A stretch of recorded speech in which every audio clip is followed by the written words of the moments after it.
muito a ver com outro tema que é bem presente também nos teus discursos e tal, na tua campanha, que é o lance da segurança pública.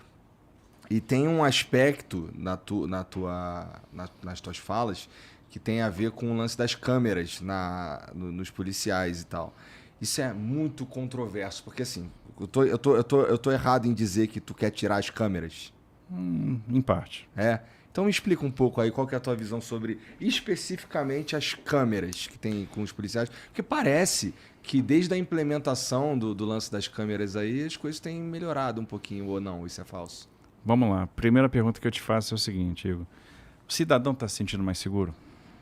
Ó, eu nunca passei por uma situação de abordagem, mas pela minha juventude lá no Rio, eu acho que eu me sentiria mais seguro se o cara tivesse uma câmera. Não, ok, mas eu digo assim, o cidadão está se sentindo mais seguro em relação ao crime? O roubo, o assalto, o roubo de celular. Tá. Não na abordagem policial. Não na abordagem policial. E tá vendo? Tem uma coisa errada no nosso mindset, tem uma coisa errada na nossa cabeça. Muito errada. É porque eu sou do Jacaré lá no Rio, né? Então, pô, eu olhava pra polícia e pro bandido mais ou menos com o mesmo olhar, pra ser sincero. Mas é isso que a gente tem que mudar. É isso que a gente tem que repactuar.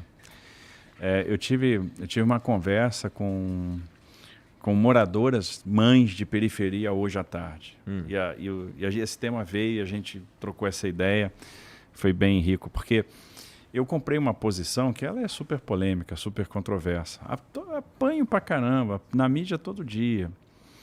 E normalmente a gente não tem a oportunidade de colocar esse tema como ele tem que ser colocado.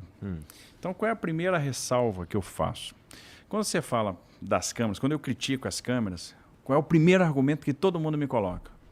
A letalidade policial. Não, porque a letalidade policial, porque diminuiu a letalidade policial, diminuiu a violência policial. Opa, temos aí um problema. Temos um problema, temos uma inversão aí. A sociedade está enxergando o policial como se o policial fosse um problema. O policial não é o problema. Quantos policiais... Peraí, o policial não deveria ser um problema. Exato. Vamos lá. Aí, na polícia, tem uma grande maioria de excelentes policiais. Tá. Gente que ganha mal, que corre risco, que faz tudo para nos defender e que merece todo o nosso apreço. Como toda corporação, como toda organização, toda instituição, tem gente ruim, que excede, que exagera. Tem o policial que chega na comunidade, que humilha, assim como tem o político corrupto que vai lá e rouba o dinheiro do contribuinte. E isso é tão perverso quanto.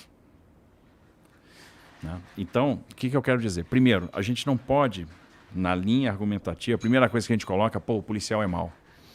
O policial é o cara que vai lá para humilhar a pessoa pobre, preta. Porque, vamos lá, muitos policiais são pobres, são pretos, moram na comunidade.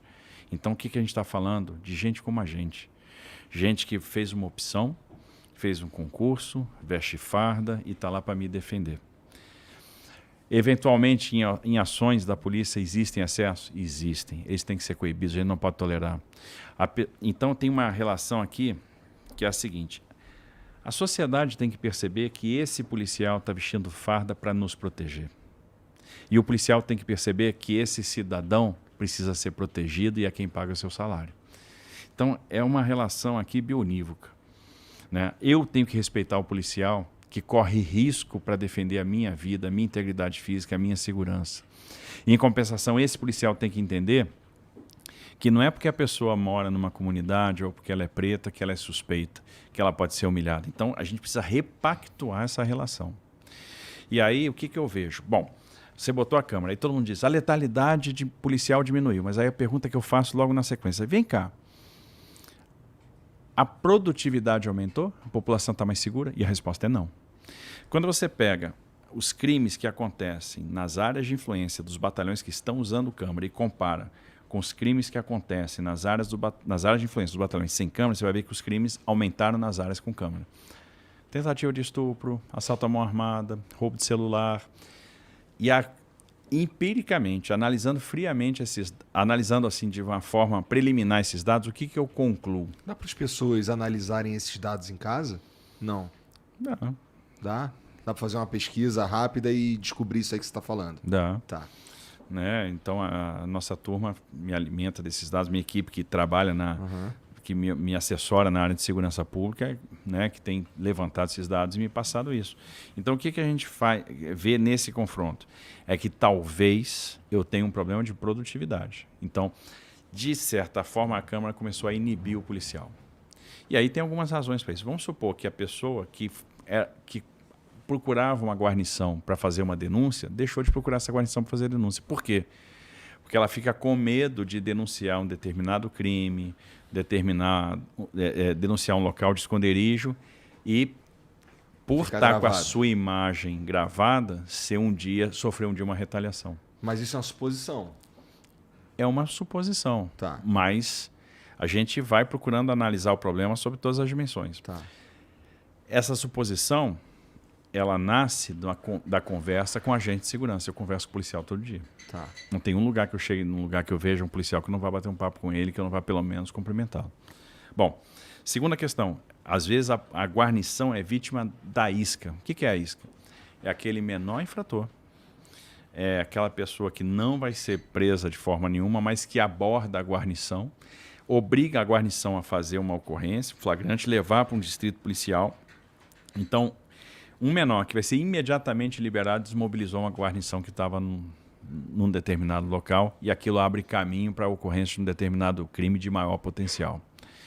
O policial acaba, às vezes, ficando com medo ou com receio de agir e depois ser responsabilizado. Porque vamos lembrar que até bem pouco tempo atrás, e a gente vinha falando isso já no início da campanha, o policial não tinha nenhum tipo de suporte jurídico. O policial, às vezes, se envolvia numa ocorrência, ele era afastado do trabalho e pagava advogado do bolso.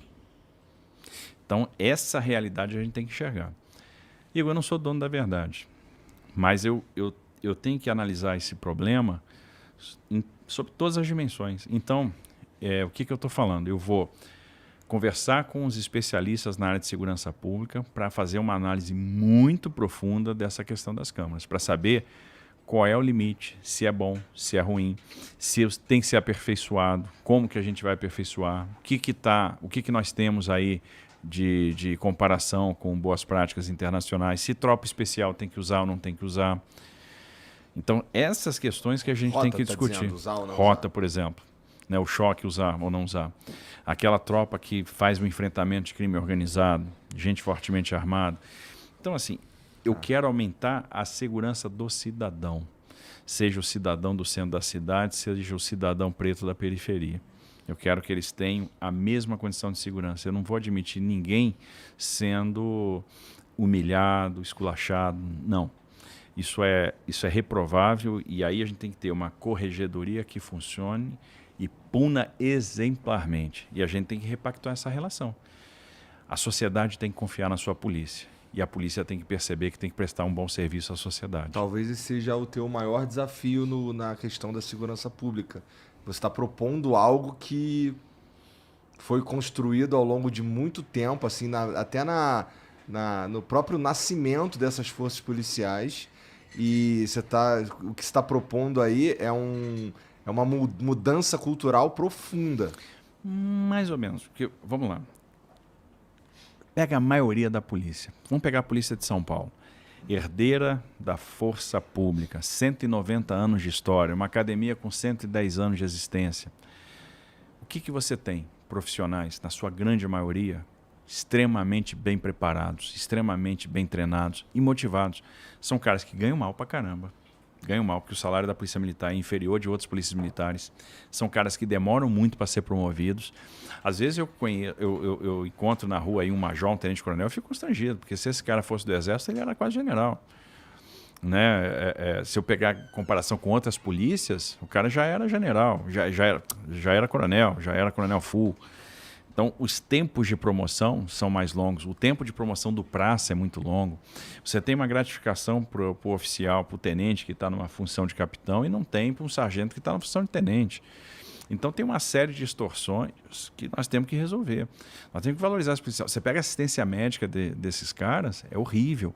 O cara paga um Cruz Azul que não dá conta de atender. O cara está no interior, tem que vir para a capital. Aí vai para o hospital da Polícia Militar, não tem vaga, não tem atendimento.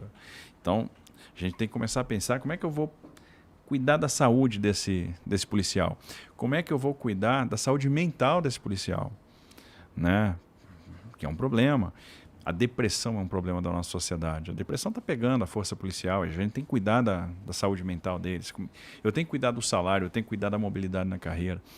E mesmo assim esses caras são motivados. Mesmo assim esses caras trabalham bem. Esses caras, quando entraram lá em Paraisópolis, eles evitaram que podia ser um grande problema. E agiram de forma muito, muito profissional. Então nós temos uma polícia muito profissional. Como toda organização, tem maçã podre. Tem gente que desvia de conduta, tem gente que desvia do comportamento. Então eu tenho uma polícia bem treinada, que trabalha bem e que tem desvio. Os desvios têm que ser coibidos. Então por isso que eu acredito realmente que essa repactuação não é um objetivo inatingível, porque eu tenho uma polícia muito bem preparada. A sociedade precisa perceber que essa polícia é bem preparada. A sociedade precisa ter mais apreço pelo policial que está vestindo farda, que passa pelo mesmo problema. Também eu tenho um policial pardo, eu tenho um policial preto, eu tenho um policial da comunidade, eu tenho um policial que é pobre. E esse cara está vestindo farda para nos defender e faz isso com profissionalismo. E a gente tem que... E esse policial também tem que entender que o irmão dele, né, também não pode ser humilhado, não pode ser, eu não posso atribuir, esse cara é suspeito e vou lá e me excedo numa abordagem, por mais estresse às vezes que uma situação tem. Então, isso precisa ser repactuado. Por isso a questão da Câmara é uma questão polêmica, é uma questão difícil. Eu resolvi comprar essa briga de uma forma corajosa, porque eleitoralmente é muito mais fácil dizer o que todo mundo quer que você diga. Mas eu tenho reserva. E eu vou discutir com o pessoal da área de segurança para ver qual é o melhor uso, porque eu quero proteger a sociedade em todas as suas dimensões. Eu não quero o excesso policial, mas eu também não quero o policial em desvantagem em relação ao bandido. Você está dizendo, então, só para ver se eu entendi, você não está dizendo que se eleito tu vai tirar a câmera. Tu está dizendo que vocês vão conversar. É isso. Eu estou dizendo que eu vou conversar, que eu vejo riscos no uso da câmera para a segurança pública. Eu não estou convencido que é o melhor, eu não estou convencido dos resultados. Tá.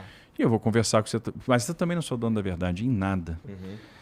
Você veja, como eu falei, 25 anos de infraestrutura. Não, isso aqui acho que é um uísque. Tô brincando, velho. 25 anos de infraestrutura. E eu cheguei lá e não conhecia muita coisa, né? Imagina a área da segurança. Entendi, entendi. Cara, mas assim, essa repactuação, é essa a palavra? Acho que é. Tá. Que você está propondo, qual que é o caminho? É educação? Porque assim, cara, eu não sei como é que algo assim pode ser alcançado. Eu acho que é o seguinte, treinamento, valorização profissional. Um profissional motivado, ele vai ser muito mais aderente vamos dizer, à orientação do comando. A correta orientação, a firmeza na orientação que vem desde o governador, que passa pelo comando geral da Polícia Militar, a capacitação dos profissionais, a formação desses profissionais, para que eles entendam exatamente quais são as regras de engajamento, né? E o policiamento comunitário. O policiamento comunitário é fundamental, que é aquele onde você estabelece uma relação de confiança com a comunidade. Você começa a chamar o cidadão pelo nome, você começa a perceber se tem alguma coisa errada ou não. Você conhece a família. Eu já vi isso antes, mas pro lado negativo.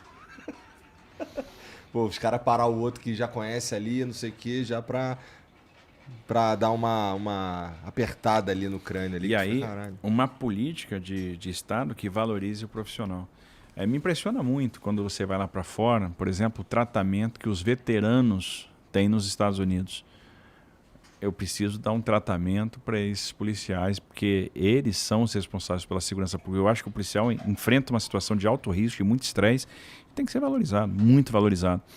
Agora, ao mesmo tempo, a gente tem que coibir esse excesso e eu entendo que essa repactuação ela é possível, perfeitamente possível, porque nós temos uma polícia muito tradicional e aí a gente vai começar a derrubar essas barreiras, aí a gente vem com punição exemplar por excesso, aí vem o policiamento comunitário e as pessoas começam a entender que a polícia ela é um grande instrumento. Tem efetivo para fazer esse policiamento comunitário?